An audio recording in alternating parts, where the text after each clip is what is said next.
Pepper Martin was an outdoorsman, a guide. He was an expert shooter, someone who started the water ski tournaments in Maine. It's kind of like there were those ads out there where the most interesting kind of man. Those ads always reminded me of Pepper. He took me fishing and hunting, and he's just a cool guy. And the vibe that Pepper gave off really was somebody you wanted to be around. Pepper's Landing was not the original name that we had come up with. We had thought that it was going to be named after our wholesale company, which is called Sea Salt. When we did look into the trademarking, we couldn't use the name Sea Salt.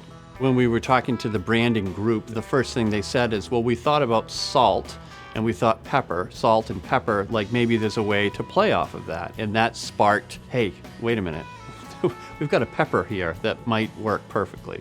He was such an interesting character. I think people of his generation thought he was really cool. And two, he had such a love of seafood. It just feels like it's the right kind of connection for us. People like story and they like to know it's real, and that's why we did it. I mean, our overall quality, I guess, really goes to what Pepper exuded as an individual, from the gardening to smoking of fish. I remember a few times my uncle bringing oysters that he had harvested and my grandfather's home brew. Yeah, so our beer that we have right here, this is our Pepper's Champ, which is the closest brew that we've been able to get to without having our hands on the original recipe.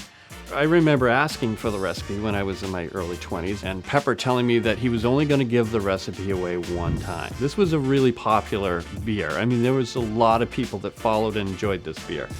And he'd already promised it to my uncle Luigi, so that recipe went to Italy. At some point, we'll be heading to Italy to try to dig through the boxes to find the recipe. I'm told it's as close as it comes.